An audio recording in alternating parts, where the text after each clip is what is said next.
Welcome food fans, picky eaters, the flavor curious, and everyone in between. Nothing makes good food better than good conversation. And your table is ready. Welcome back to another episode of the Food for Thoughtcast with your hosts, Melissa Reagan and Steven Gonzalez. But you can call them Chef. All right, let's get this episode started.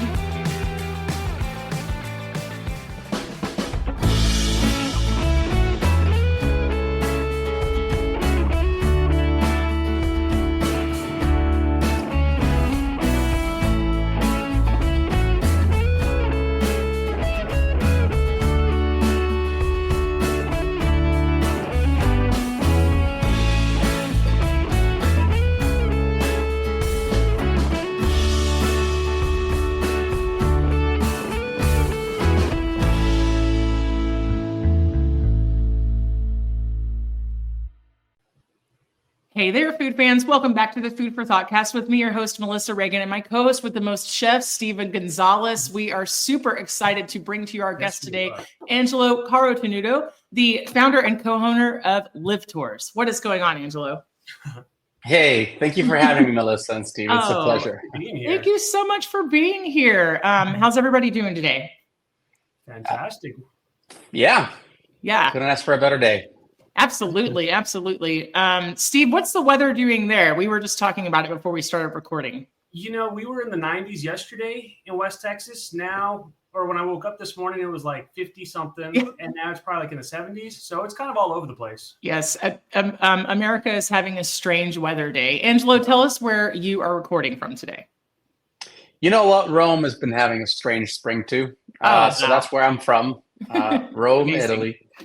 It's been rainy beginning part of the spring with the temperatures not going over the 70s or 60s, I should say. I have to translate in Fahrenheit and think fast in my head. I couldn't imagine like having that kind of math in my head. It sounds terrifying. I literally shoot out of my head. But I think today was about 22 degrees. It was very beautiful. So I guess 70s. I love it. So it's also springtime there. Yeah. Perfect. What is spring like in Italy? I've never been. So I'm proud to say that differently from Carolina and Texas, wink, wink, we actually have 4 seasons. Hey. Wow. I love it. Yeah. There's parts of the world that do.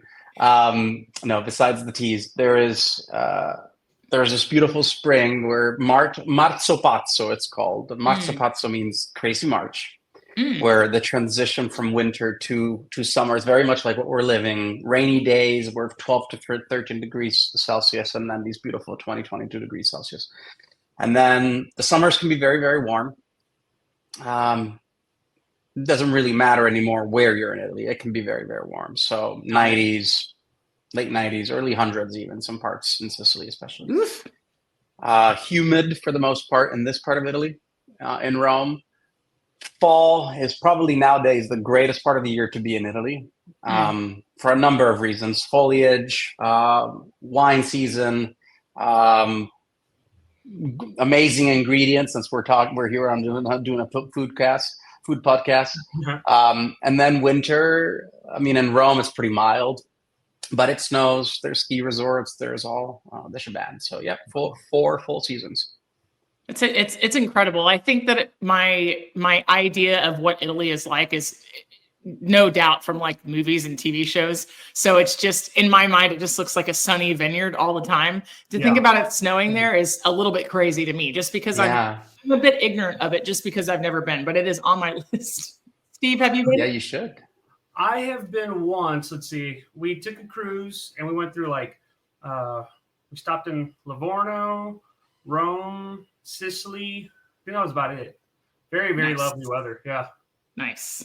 But yeah, just like you, I always think of like just sunny and just beautiful weather. You don't think of it as, having snow or anything like that, It's like it's very much romanticized, I think. So not that the whole country isn't beautiful, I'm sure, but I think just like the one snapshot that most folks like myself have in their head is just a sunny vineyard with red wine everywhere, So Well, listen, so every week we start our show by asking each other, what was the most amazing thing you ate this week? So Steve, why don't you go first? Well, I just got back from Hawaii. And so one of the most amazing things that we had was we took a food tour and we got to go enjoy the tuna like fresh in the market. And it just like butter melted in your mouth. So even though it was like bite size, still the best thing I've had to eat all week, you know? I love it. I love it. Man, nothing beats tuna. I would get all sort of mercury poisoning, iodine poisoning. Like I really just am addicted to like raw fish in all of its forms, poke and all of that. I made fajita bowls this week. They were insanely good. I marinated once again, tofu. Meat got really expensive during the middle of COVID and I stopped buying it so much. I let other people pay for it. So I eat for free at work and I'll eat meat there. And at home, I use a lot of beans, a lot of tofu, a lot of grains to get my protein or a lot of dairy. So I marinated the tofu in chili powder and lime juice and beer and hot sauce, all the things that you would do to make a great chicken fajita. And did lime yogurt, pico de gallo, and black beans. And I made caramelized onion rice pilaf on the stove. So it was really fantastic. What about you, Angelo? All right. So if the week starts on Monday and today is Wednesday, then absolutely. I have to choose yesterday's lunch. You can go all the way back to last Wednesday if you want. If you wanted to make it a 7-day period. Yeah, no. It's all right. I've made my choice. Got it. So nearby our office here in Rome, there is this very small little shop from a town in Benevento. So this little guy, elderly man, he's in his 60s, from Benevento, which is a province near Naples, came up and opened a shop that is not much bigger than the room I'm in. So 3 meters by 2 meters of mozzarella. Oh, man. that they make there, and the southern Italy, and especially Campania, Naples region, Benevento is super famous for delicious mozzarella. The type of mozzarella that I say it's almost on the verge of being crunchy, but it's that beautiful sound that it makes while it's in your mouth. And as it feels crunchy, it also breaks and explodes with milk everywhere on your plate and in your mouth. And he just imports from his hometown these great huge balls of mozzarella. You can choose whatever size. I choose the 200 grams, and he makes this plate for me: mozzarella, some prosciutto ham from San Daniele, now from the north where it's from, and then he's got these vegetables, side veggies that are drowned in olive oil or vinegar, and they've been in jars for long, and they're completely dressed or baked or cooked or fried, but then they've been drowned in oil. And this is all healthy, yeah? This is like super healthy. Absolutely. This is me being on a diet. It's meat, cheese, and vegetables. Where could you go wrong? Exactly. Exactly right. Thank you. So it was stripes of eggplant, and then I love it. This kind of sweet spinach that they stir fry and then deep in garlic and olive oil and serve it in a jar. So he gave me these two, pulled them out of the jars, gave me this mozzarella prosciutto, and then I was in heaven. Oh my gosh, that sounds, I'm going to book a plane ticket right now. Like, that sounds incredible. For all our friends listening who are here stateside, 200 grams is just shy of a half of a pound, and San Daniele prosciutto is a little bit sweeter. It comes from the front of the leg. And it's usually, 12 to 20 to 24 months aged. And the mozzarella can, if anybody didn't know, just like Angelo was describing, it could have different varying levels of soft to firm, right? You can get that stracciatella really close to a burrata. And then you can get all the way that's been aged, just before you hit kind of that provolone texture. So that sounds insane. I want to eat it right now. So that is. What time is it over there in Rome, Angelo? Say that again, Steve. What time is it over there in Rome? It is 6:11 p.m. Oh wow, I'm far behind. It's 11 over here, so. Yeah. So the good old standard American dinner time would be right around 6 o'clock. Are we keeping you from eating dinner right now? No. Well, I have two children with that we we love having dinner with, and we have dinner with every night, and we try and feed early American time, between 6:30 and 7. But my wife from Sweden, so on Wednesdays they go to Swedish school, and so they don't really come back until 7:30. So we're clear. We'll just all be very hungry at 7:30. Oh, thank you so much. If you start to get hangry and you've got to hang it up, like, let us know. You get it. I get it. Live tours. I can't wait to dig into this. So you started leading tours in 2004, and then in 2012 you formed this partnership with Kirsten, right? And tell us a little bit about how it started, or like how did you get into this? Is it something you always wanted to do? Yes and no. I come from a family full of musicians, dancers, singers, performing artists. Cool. So people that are very used to being in public, or my parents had an orchestra, so they're actually pretty entrepreneurial, even orchestra? Yeah. That's amazing. Nonprofit. Wow. Yeah, nonprofit, which made it even more challenging, I suppose. So that was sort of by, I guess, what I was signed up to do, right? Went to college in Los Angeles, got a major in acting with a minor in music, and took a lot of European art history classes just out of interest. But one of the summers that I would go back, now it had been over 15 years that my parents were organizing a summer festival, opera festival, in this gorgeous 1600 courtyard in the center of Rome with a Borromini church in the background. And they would set up a stage in front of the church, professional orchestra, their orchestra in front of it. And they'd invite post edition 80 or 90 of the best, most promising graduate school opera singers of the United States who wanted to have first European experience with an orchestra in a gorgeous venue. Wow. So since I was ye tall, every summer I had, these productions to be part of in whatever shape or form, whether I was holding a flag for Sarastro and the Magic Flute, or I got to dance or sing or be part of the choir, whatever it was. And then it was 2003 that I would come back to Rome and obviously be part of the production or help out. Now I was actually acting and had been cast in several shows, so now I was an actual performer. But that was the summer where, I guess it was the most fun, because it was not just being part of the production, it was being a chaperone to the city, right? All these 80, 90 incredible individuals wanted to rehearse, but also wanted to go out for dinners, see museums, go to art galleries, party. Yeah. So, I felt, little 20-year-old me, I was like, I'll handle all of this, I'll do it for you. And unbeknownst to me, 6 of those singers never took their flight back home. Wow.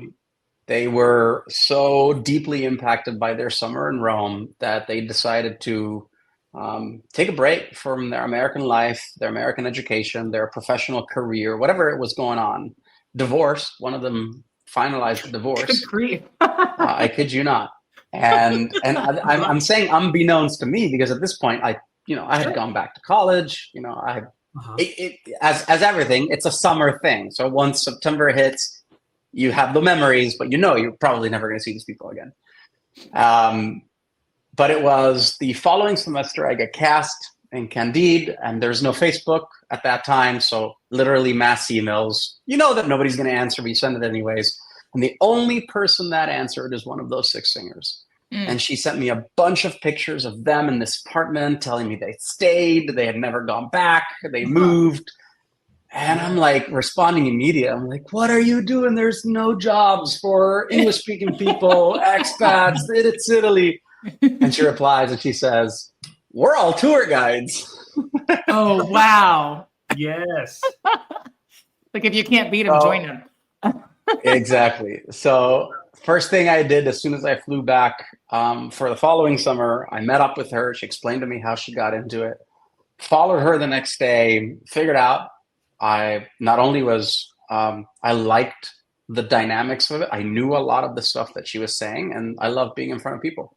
And it could have been a great summer job. So 2 weeks of training, reading more books, studying, prepping, and then I was there at the Vatican Museums giving tours. Go back to college, graduate. I was hoping to go to London and do a master's program and have an acting career, but that didn't pan out. So moved back to Rome, had this amazing job. And between 2004, I like to say in 2009, the way I present it to people is I think I signed up to the best gym for tour guiding, meaning that I let myself literally do anything, learn and appreciate everything. So yes, I was doing VAPs, I was doing free tours, I was doing skip the line, I was doing cruise ships, I was doing food tours, day trips, I was doing museum tours, literally a little bit of everything. I was taking 50 children from the US to see 12 capitals in 8 days. So I was everywhere. And in 2009, I just had the idea of starting Live Italy. And it's another epiphany that maybe we can do another podcast. That's incredible. I mean, I'm always amazed how somebody's story comes together. All the little, rabbit trails and all the things that could have been, or, that maybe did happen, but like all of the ways that it comes together and then everything kind of working out the way that it's supposed to. Right. I think it's like, It's a beautiful thing to kind of witness somebody's journey into what they want to be doing, or, into what they're doing now. I think that's amazing. I think it's so great. Congratulations. It seems like it's going well. It's got a lot of longevity. I want to know, of course, for this podcast, like, what role do you think food plays in travel? Because for Steve and I, we don't travel based on what we're going to see. We go like, what are we going to eat? Mm-hmm. So, I think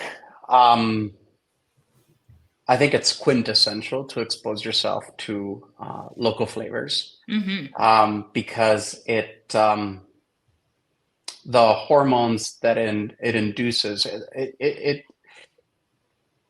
Okay, so I guess I'm going to go approach it this way. Our senses are stimulated when we travel. We can look at beautiful parks, buildings, paintings, and we're affected by them. We can listen to beautiful music performed locally and we'll be affected by it. But on the other hand, these senses are constantly used, and we may or may not be extremely practiced of being judgmental towards them, or absorb them or digest them, if you will. Food is quite different. Food, we can immediately understand. It's a sense that sparks so many different emotions, that we can immediately understand and read the code of the layers of that culture or that history as it explodes in our mouth. So I think that, and mind you, it is the number one, and this is hard because we are so judgmental about food. It is the number one experience that you need to expose yourself without being subjective, and just being observant, because that is that one time where you're going to be faced with the reality that the way you live at home is not the only way that the entire humanity lives. That there's thousands, millions of other ways. Yeah. And food is the very first realization of that. And so you have to be open to flavors and make them affect you, not be judgmental. Of course, you can like or dislike. Latins used to say, de gustibus non disputandum est. Nobody can argue with your taste, with your preferences. However, when you're there to learn and understand those layers of culture, you should be observant and understanding of what it gives you, what it sparks in you. I think it's so important to consider that it's just a big dose of perspective. And while you were describing what you ate this week, I was just thinking in the back of my mind how underappreciated is that eggplant is, how underrated eggplant is to folks like us. Like, I'm a culinarian. I love eggplant a lot of different ways, sweet and sour, a really traditional Parmesan, Milanese, like making it rollatini, right? Like there's a lot of things that you can do with it, even just eggplant pickles, or even in Japanese cuisine, there's a lot of uses, right? Yeah, but I think that it's overlooked and it's underrated, and on that plate, it got to be a star, which is just a complete mindset shift. What do you think, Steve? Melissa. Okay, so let me piggyback off of that. I mean, like Melissa said, when we go on trips, it's not what are we going to go see? It's what are we going to go eat? You know, we plan our trip around the restaurants, the meals, things like that. And I'm pretty sure that you've had customers and people who aren't exactly like us, so that are a little bit more closed-minded to like the local flavor, something different. Like, do you ever come across people like that? And do you change their perspective on things, or have you? Like, tell me about that. That you mean that you have to break them into Yes. yeah. Exactly, You have to teach them how to eat. Kind of a vague question, but yeah. So I hope I can answer what you're asking, Steve, by but with two sort of anecdotes or interesting facts. One is the very first thing we need to break into people is the understanding of how extraordinarily regionalized food is. People tend to really forget that, especially in a capitalistic, especially if they're North American clients. Even though it is very regionalized in North America, but you tend to sort of forget that that there's authentic local flavors even in such a new country like United States. But here, being so ingrained in our culture for so much longer, it is even much more regionalized. And because our agriculture and our produce is not so capitalistic, we do rely on ingredients that are seasonal and that come from the place for historical reasons. Yeah. So one of the greatest breakthroughs that I try and get people to perceive is how extraordinarily misconceived or what an extraordinary misconception there is around carbonara. Carbonara is a dish that everybody knows, that everybody tries to make in every parts of the world. And that is the very first thing that people want to try when they're in Italy, right? And that's the very first mistake. You don't try carbonara when you're in Italy. I can guarantee you that a carbonara in Milan or in Venice or in Naples, I can't use a bad word, but it will not. It will not. You be can use good. that word. Meaning it'll be as close as possible with probably its original form, but it will not be good. And by good, I mean real, authentic, as it is in Rome and the surrounding region, where pastors with their sheep used to come down with pecorino cheese, salted and dried. Eggs, it's a whole other discussion. You guys are having an egg crisis, but that's also very local. And the most important ingredient, which is the most, I can say this word, prostituted ingredient, is the use of the cheek pork, the cheek of the pork, which in Italian is guanciale, rather than bacon, which is the cheap, fast way that everybody thinks and believes carbonara should be made with. And the cheek of the pork is something that comes from the meat factory in Rome, where pork, meaning the major meat that was produced and sold at the meat factory in Rome, pig, was not all bought. Not all pieces were consumed by high-end consumers in the city of Rome. And so there were certain parts that were staying unsold. The intestines, so the inners, and the cheek. And so these poor families that may have worked in the meat factory or were in the surrounding area called pistaccio would go and grab the pieces that they weren't selling for, half the price, a tenth of the price, and make up recipes with it. And one of the recipes would be a carbonara, because egg was cheap, pecorino cheese was cheap, the guanciale was cheap, and it was really, really filling.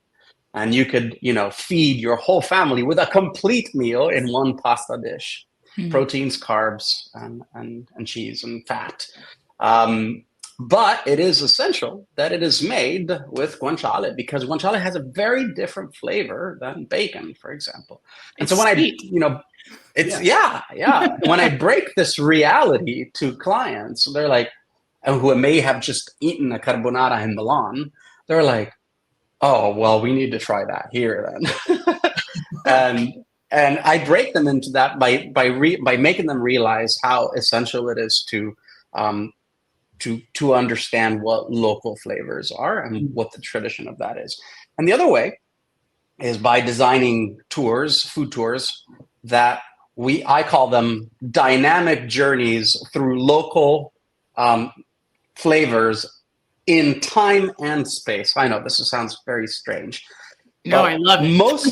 Most food tour companies have the tendency, and there's no right or wrong way, and there's just two different ways to do this, have the tendencies of taking you into places and do tastings. Like you go into a cheese shop, you take a little bite of cheese, you go into that fish market, you get that little piece of tuna, you go into the wine shop, you get a little toothy. Okay. No local would ever eat like that.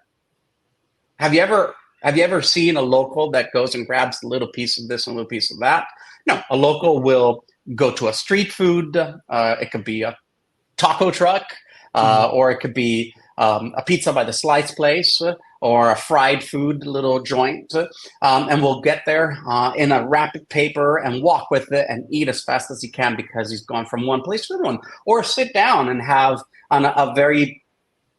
or sit up or stand up, in an aperitivo kind of place and have what Italians are best at, which is convivium, which is drinking wine and having some cold cuts and cold cheeses and standing, just chit-chatting, getting their stomach ready for then going to sit down at a restaurant.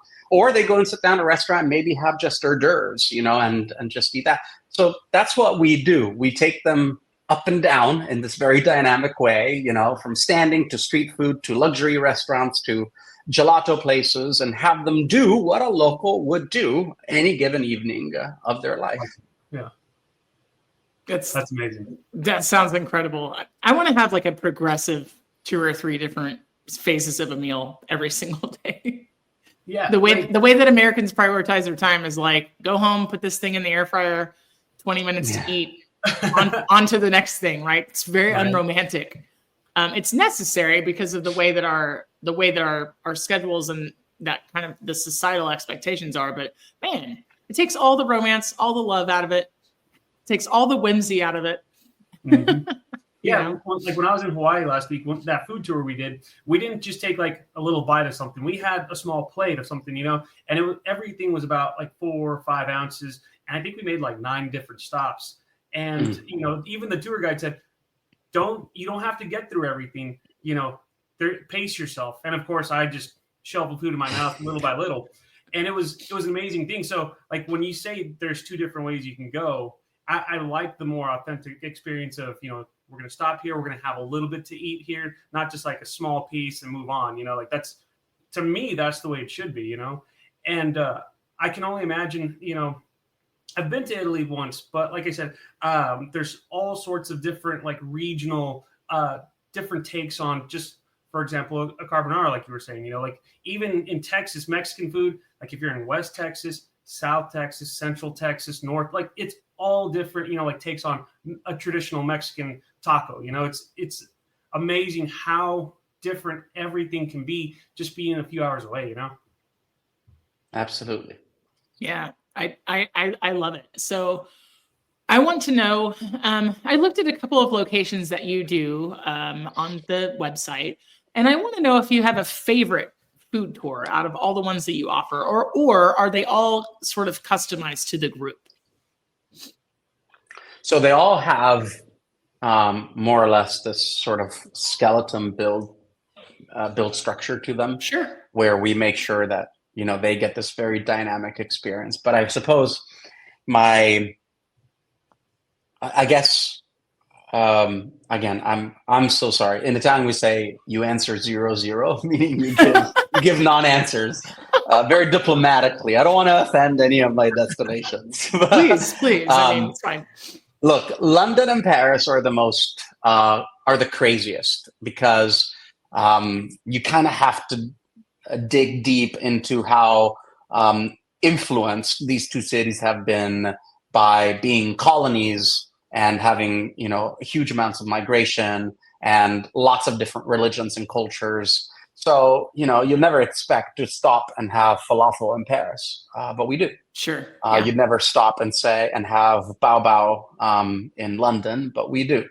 So, those are fun in terms of like all these sort of different flavors, and that's The one that I'd say I'm kind of fascinated by is the one in Florence, because we kind of push the limits on our clients in Florence. So starts with, your beautiful platter of Tuscan cheeses and Tuscan hams and Chianti wine and this gorgeous wine bar, wine cafe, wine shop. And then we get out and we walk around the corner, and about 200 meters from Piazza della Signoria, so deep in the center of town, in a secondary square, there is a food truck, like you'd see on the side of the highway in California, Sure. And this truck is serving sandwiches, and it has this big, huge pot of boiling broth. And every once in a while, inside, he pulls out, and there's all the intestines. And that he's been boiling with some tomatoes, some broth, some spices, etc. And what he does is he puts them on his cutting board, he cuts them, chops them, and then puts them inside the sandwich, this beautiful bread, Tuscan bread, and that's what you eat. So we're really kind of pushing our client, to look at all of that and it's delicious. I mean, it's so tasty. It's so romantic. And it's so local because it's right there in the center of your town. And that's what Florentine in a suit, who is working probably in fashion or in shops or in the offices, would stop and get a panino with intestines inside.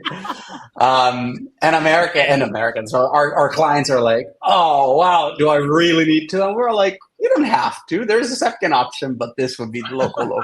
To me, that's a once in a lifetime, right? Like, I'm sure I could afford at some point in my life to go to Italy more than once, but I treat every vacation like this is the only time we're going to get to do this, right? Like the stakes are high, right? Like you have to do it. You have to experience all the things, Yeah, absolutely. Yeah. It always pays off to be an adventurous eater, So like you were saying, once in a lifetime for some people, I'd be all about it, Just embrace it. Yeah. Well, Steve likes menudo, of course. I don't, but I would eat that in a sandwich. I think the acid from the tomatoes probably helps tenderize, and I kind of like the idea, and I would do it. So I like offal meat on the whole. Like, something texturally about menudo, but I bet it's different. Could be different. Yeah. I don't know. Yeah. So somewhere far back in American culinary times, we learned quickly that the word Florentine means add spinach if you're looking at a brunch menu. So in America, if you see like a Florentine omelet, it's like with spinach. So can you explain to us? I don't know why, but can you explain to us maybe what like alla Florentina or what Florentine means? Like, what does that mean in food? So it's such an American thing. It's so weird. Yeah, I'm trying to dig deep and understand why in English alla Florentine would mean with spinach. I don't know. I would have to ask my Florence guides if they find any sort of connection. When we say Florentine, it simply means from Florence. There's no the only thing that we call the only food proper item that we call a Fiorentina, and it doesn't mean from Florence, but it's a Fiorentina. It means from Tuscany, but it's a T-bone steak. Oh, okay. A T-bone steak we call a Fiorentina, but alla Florentine, meaning in the style of Florentine, I have never heard that it means with spinach. That is a complete American bastardization, no doubt about it. It must be. It must be. And I almost have a feeling that it's in some way, even if it's not on purpose, derogatory, kind of like people would say potatoes O'Brien on a menu, and it's because the Irish like potatoes, right? Like it's just one of those weird American like descriptors that maybe comes from like a not great place, but then becomes like just jargon. So I was always really curious about that, but yeah. So it is it's just an American misnomer. Yeah, I guess so. It must be. So crazy. What about Seville? I'm a huge tapas and paella lover. Tell me about the food experience there. So the greatest flavor. I mean, and I speak, I speak for myself, but I speak for my son Nicholas, who's 8. Both my children are food connoisseurs. Like, we've exposed them to everything. We travel a lot with them, and they try everything, and they like everything, I have to say. And they can be very judgmental in a good way. Meaning they can be really like, oh, there must be some almond paste in here, kind of thing. Yeah. And one of the favorite experiences that we did was try jamon. And we did a vertical, like you do a vertical of wine. We did a vertical of jamon. Nice. 12, 18, 24, 36, 72 months. Wow. Yes. And he was being like nitty picky about, I love it. Oh, this a little fatter, this one a little liquider, this one, and like this is drier. That's so sweet. I love it. But of course, tapas of all sorts, your green bell peppers, your patas bravas, your croquets. These are the typicals that everybody gets, because in general, in Spain, they have 2 things that they're particularly famous for. One is they kind of fry a lot of food. So croquets, patas bravas, the bell peppers, etc. And the other one is they have a sweet tooth. Like churros and hot chocolate is a Spanish invention. Yep. And Seville is no short of that. When we were there testing a few tours, we brought our children, and Pamen, our incredible guide manager in Seville and tour guide, was literally feeding candy, but not nasty candy, but sweet stuff to my children every half an hour, because it's just how they are, let me have you try this. And we walk into the shop and she, and try this. But definitely the vertical on jamons was like the best experience I had. I love it. I love it so much. Let's take it back to your house. So since you are so well-traveled and you've gotten to experience all these different things, do you ever try to recreate dishes that just had an impact on you with the kids and all that? Or are y'all, like, what do y'all typically make for dinners, things like that? Yeah. And do you like to cook, Angelo? Yeah. We both Christine and I like to cook. Christine is incredible at making, boeuf bourguignon, for example. She's really good. The other day, Nicholas was sick, and he had a little high fever, and he was like, Papa, I really, really, really want to go out for lunch. And I said, you're sick, dude. We're just going to stay home. And he says, well, then you need to make me an amatriciana pasta. Ooh. So I was like, all right, take a pill. And once your fever goes down, let's go to the store and choose really the real ingredients to make an amatriciana pasta. And get the best pasta possible, even if it's $5 a box. And then choose the right pecorino, and then choose the right tomato sauce. And then together. So I guess there's no boundaries. I mean, lately, for example, literally, my kids are obsessed with Taco Tuesday. So, I mean, again, there's no boundaries, from beef bourguignon to fish soups to Taco Tuesdays to amatricanas to barbecue. Love to barbecue at least once or twice a week. So we do literally everything. We're a very balanced diet, I have to say. I love it. So what does Taco Tuesday look like in a household in Rome? What is the availability of all the things? Like, I'm super intrigued. I am so embarrassed. Yeah, exactly.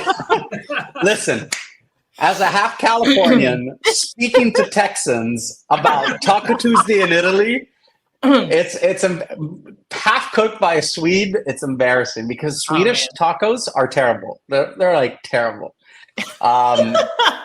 They throw in there. What is a Swedish taco? Let's go. I don't know. The tacos that we used to have, in California. I've never been to Texas, so I'm pretty sure it's different. But it's that soft, maybe 10 centimeter wide flat taco with some carne asada, maybe some cilantro and some onions, and that's it. Yeah. Like Yeah. That's it.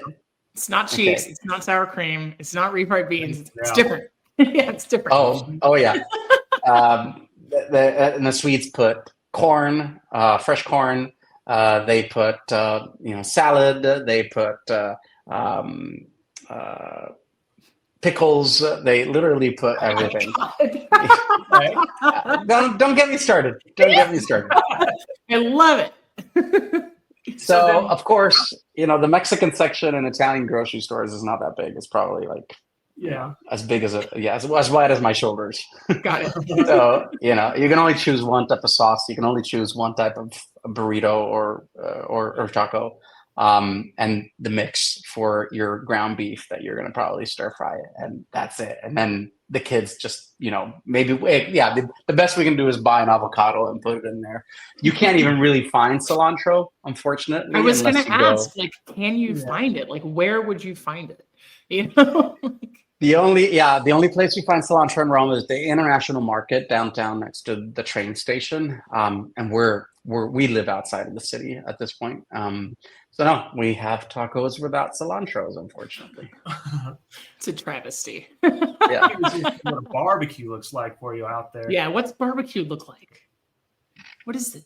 That's an incredible question because we tend to not dress our meat at all. Mm-hmm. We take the meat for the flavor that it has. Mm-hmm. And so, a nice piece of beef, raise your temperature to 280, big, thick, tall piece of filet. You put it for 2 minutes on one side, 2 minutes on the other side. Then you put some, thick pieces of salt before eating it. Some people put a little bit of olive oil, and that's it. There's no massaging the meat with salt, pepper, and all sorts of different spices. There's no putting in the meat in Ziploc bags for 24 hours before and all sorts of different mustard barbecue sauces and mixtures. Yeah. I've done that. I've done it, and it's pleasurable.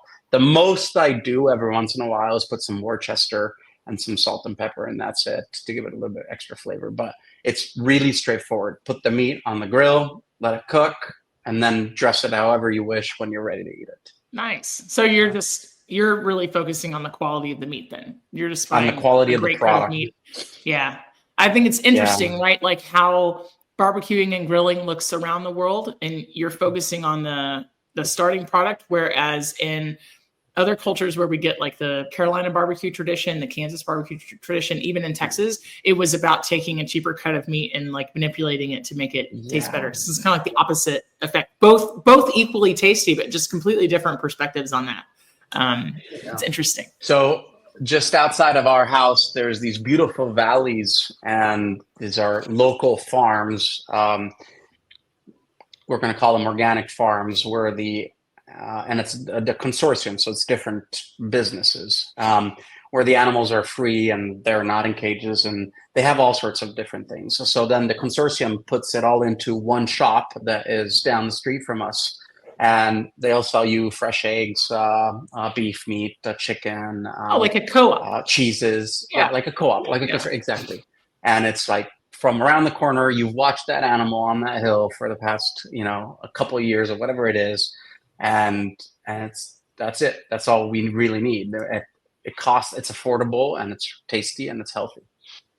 What a novel concept. I love it. I love the idea. That is the dream. I love that.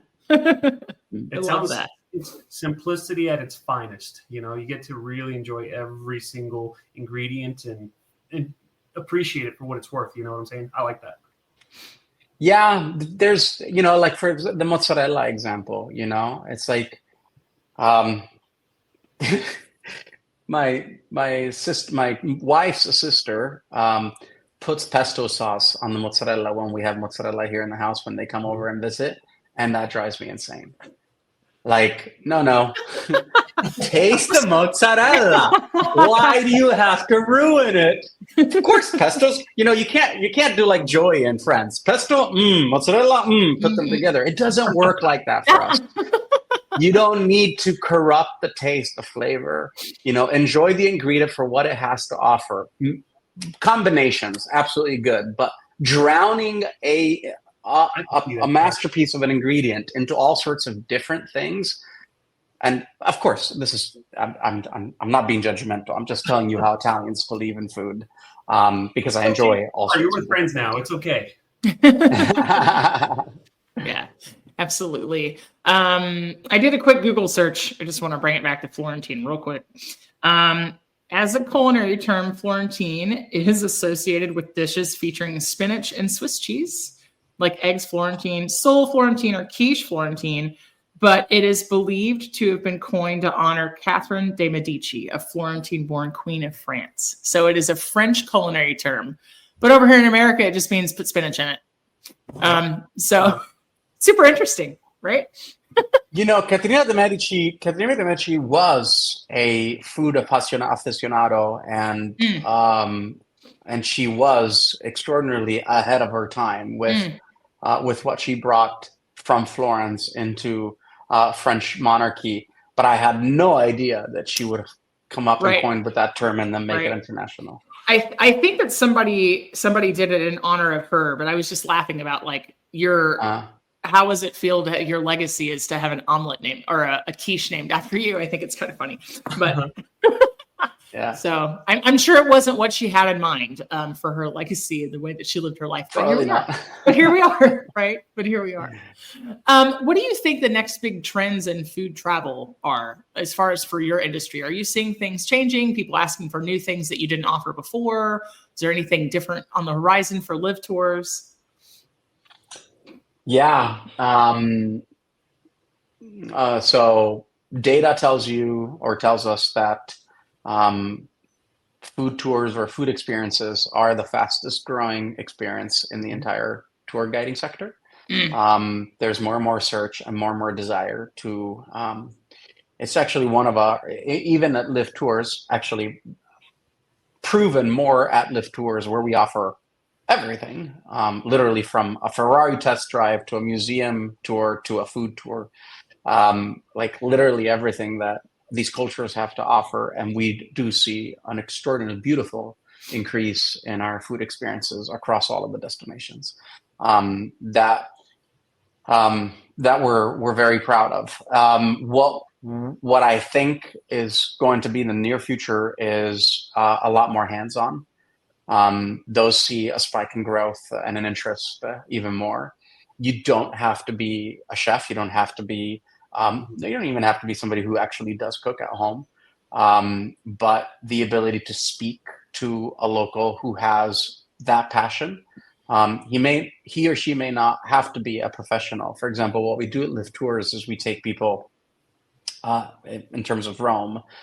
We do all sorts of hands-on cooking experiences, from gelato making classes. We're now launching a cooking school. We're building a cooking school. Nice. But what we're doing right now is we take people to my mom's house,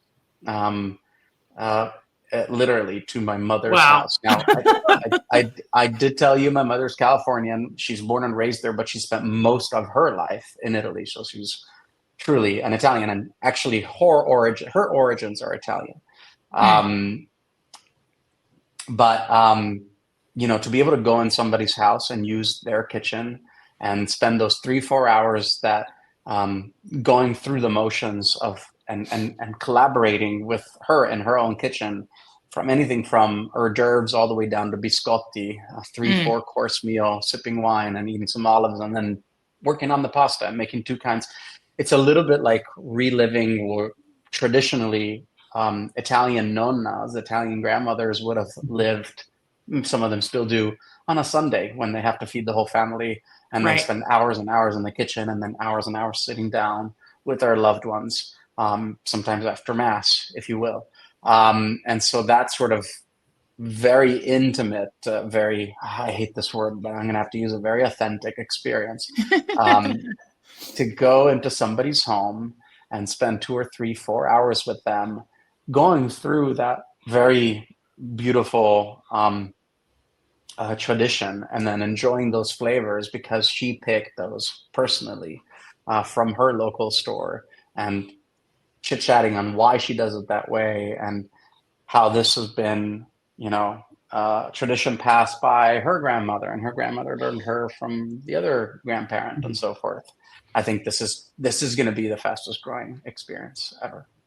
I was just going to ask you if it was like cooking classes or if you were partnering with local businesses and stuff, but wow, I mean, that sounds incredible. And like, did you have to did it take some convincing? Did she volunteer? Like, how did that happen?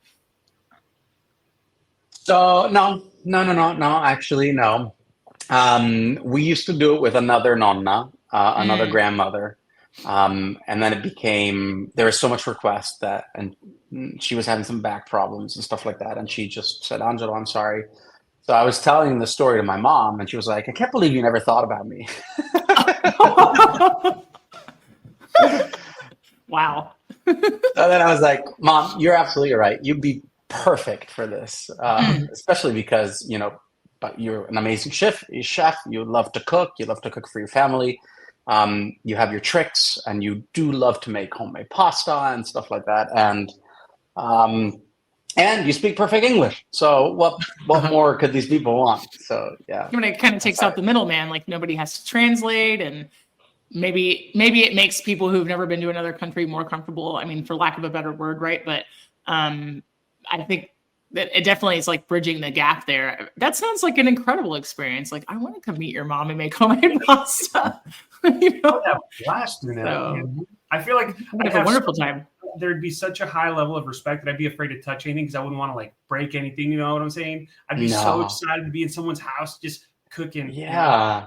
She's literally made, I mean, now she's been doing it for us for 6 or 7 years. She's literally made friendships that are still, they're still pen friends. They still write each other. They still email each other.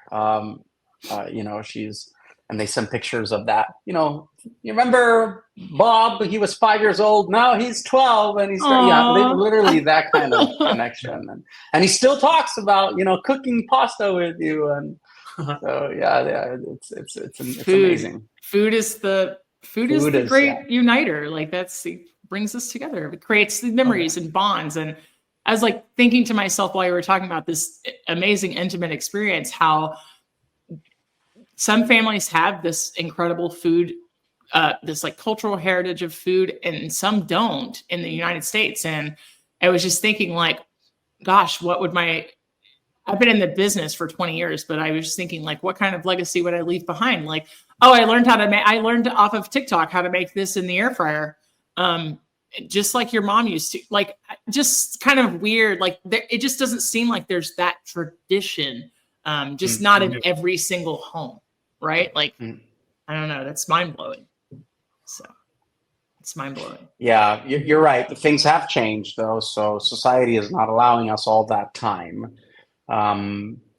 neither to prep or to consume. Somebody was asking me earlier,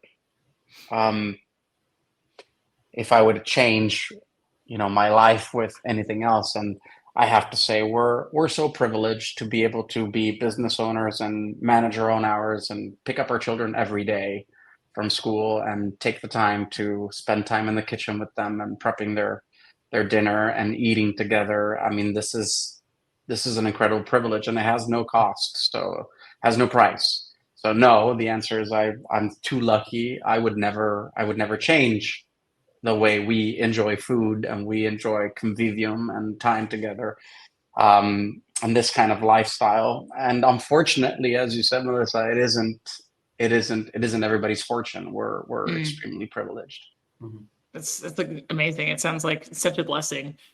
Explain the word convivium to me. Eating together or imbibing together. Am I getting that right? Drinking together, eating together. The art of socializing whilst consuming food. Got it. Got it. Yeah. So the ancient Romans you would have seen paintings or pictures, or you may have seen it in the HB series Rome, where what they're doing is they're lying down sideways with maybe grapes in one hand and a glass of wine in the other one. And it's around a table with lots of beautiful fresh ingredients and fresh produce in the center, and then wine pouring everywhere. And they're all sitting or lying down on their side around this maybe centerpiece. And that's where convivium comes from. And I guess that's where the tradition of just sitting for hours around a table comes from. Just lounging around and eating. That's my favorite. I like it. It's a good thing. Yeah. Yeah. I love that. I love the idea of, and it's also like, I think we've just lost the art of the hangout, just hanging out with each other. Kind of the art of conversation, because everything's digital and really impersonal. Text messages are great and they're really fast and they're extremely convenient. But I think kind of that hours and hours spent on meals is both an art and a privilege that's lost on a lot of people.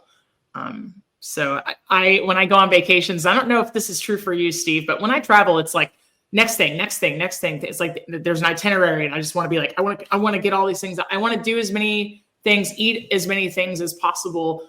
But going on a food tour and having that kind of slow down feels like it would be incredible. Just kind of just rewiring and being able to live life at a slower pace, while you're traveling. It's amazing. Like, you don't want to just go on a vacation and just lounge around and do nothing. Like, at least in your hotel, you want to at least do nothing at a restaurant or something, I try to socialize and have my friends over all the time, but I live in the desert. So, if we hang out outside, we're just covered in dirt right now. This time of year, it's so windy. So we can't do that. But,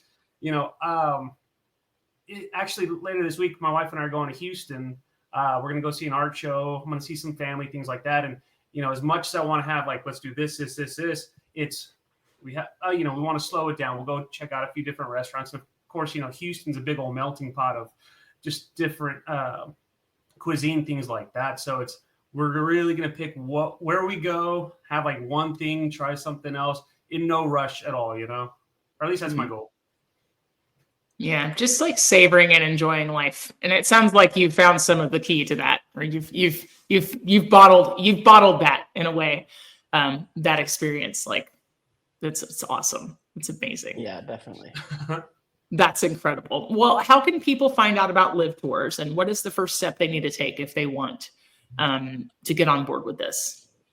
All right. So it's quite easy. Livetours.com, livtours.com.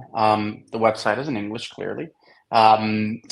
We serve more than 400 tours in 26 different destinations. So you may be at first a little bit scared by the amount of options, but it's actually very easy to filter where you're going to be traveling, the days you're going to be traveling in, the experiences. You can filter by cost, by people, by category. You want food, you want family, you want experiences, you want day trips, you want adventure, sports, whatever.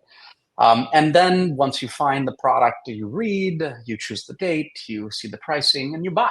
And you build your shopping cart with all your little, items that you're going to be enjoying during vacation. So it's as easy as, I hate to say this, but almost as easy as buying an Amazon. But we have an amazing team, a sales team, available 24/7. They're from Dublin, so they're native English speakers. So if you have any questions about services that you see, or if you don't find what you want and you want to customize it a little bit and maybe add a little bit of touch of something you've been always curious about, they'll be ready to redesign everything for you and keep it very boutique style for you. So livetours.com, follow us on our socials. We're everywhere, but the website is your best resource. Excellent. Well, I'm going to go follow you right now on the socials. The podcast is going to go follow you. We are going to hype you up and share all your content. I can't wait to take one of these tours one day. I was going to ask if you have like an omakase option, like Angelo, I like eating everything. You just pick it, right? Like I will eat all of it. I will do all the things. You just pick my tour. You just gave me an incredible idea. Omakase, right? Yeah. So, woohoo. Well, I don't know. You can mention me in the credits if it works out. But, I will. Sure. Angelo, it's been an incredible pleasure talking to you today. Thank you so much. People are gonna tune in. They're gonna be like, why do we have this guy? Like usually we'll talk to chefs, bakers, or restaurant owners and everything else. It's just as important, right? Like the hospitality industry is a huge, part of travel as well. So I think this has been a really amazing opportunity for our listeners. And it was really nice talking to you. This was awesome. Thank you very much. Yeah. It was a real pleasure. Thank you for having me. Yeah. Thank you so much. You're just in time. You're going to get your kids home and then you can all eat dinner together. So yeah, will do. all right, perfect. Well, Angelo, Steve, let's get out of here. Cool. All right.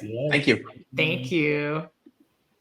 That's a wrap for today. Until the next episode of the Food for Thoughtcast, make good food, eat good food, share it, and be kind to one another. Thanks so much for listening today. You are part of what makes us special, and we are so glad you joined us. Don't forget to rate, subscribe, and leave a review. Just like food, delicious podcasts are better when you share them with others. Come back for seconds wherever podcasts are served, and we'll catch you in the next episode of the Food for Thoughtcast.